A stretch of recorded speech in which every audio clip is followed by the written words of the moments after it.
Oh yeah, that is the first problem. And the formula that we have used is called the compound interest formula. Because no matter what happens, the compound interest is going to make the money go larger and larger each time, or it's going to deplete the money and go smaller and smaller each time. In this case scenario with the car, it's going to get smaller and smaller. But we could actually use the compound interest formula to not only calculate cash and money, but also to calculate how popular is something. So let's start thinking. A species of invasive rats floods an island. If the population was 750 in 2007 and it grows by 12% each year, then what is the estimated population in the year 2020? And yes, I just had to create something very, very odd because I had no ideas on how to tell the story problem. So let's actually get started. Which other formulas are we going to use? Well, if the population is going to grow and increase, what we're going to do is use the top one. So the top one is almost the same thing as the bottom one, but it has a plus sign, meaning that when we have the rate, it's going to increase by that percentage each year that goes by. So, going back to the problem, we grab a piece of paper and start solving. So, here is what we're gonna do. Y is gonna equal your starting population, parentheses, 1, plus the rate, because it's gonna grow. Then we have by t as in time. So, by plugging this information in here, we say y equals 750, parentheses, 1 plus, the rate. 12%.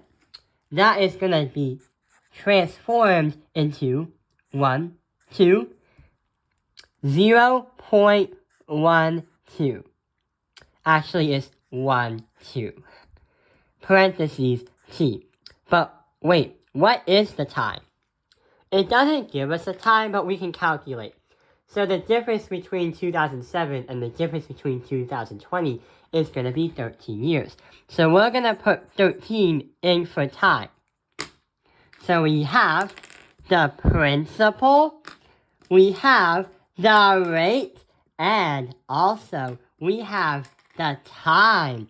And luckily that we have the time to make these math videos. So let's start solving. 1 plus 0.12 is going to be 1.12. Then we have to do that by parentheses of 13 as an exponent.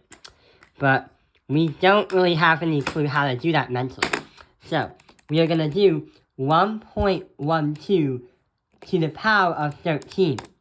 We get 4.3634 multiplied by the 750, and glad you're not living on this island because the population is going to grow by that.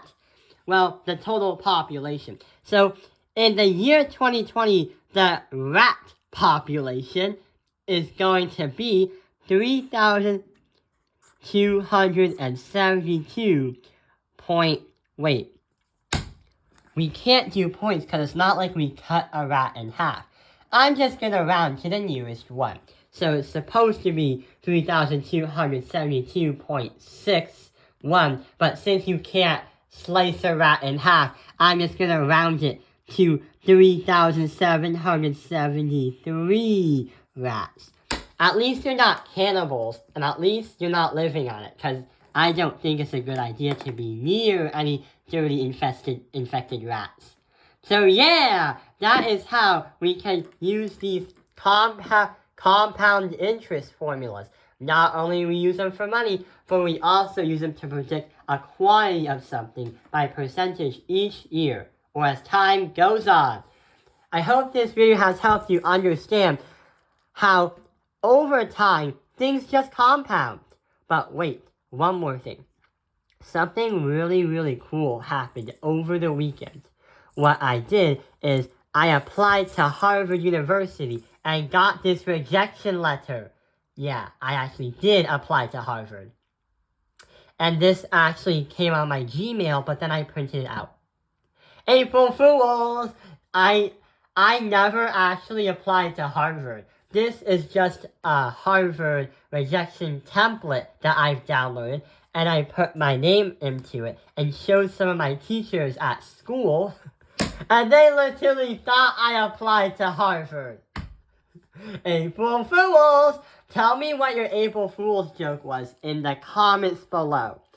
I hope this video has helped you understand over time, things just compound.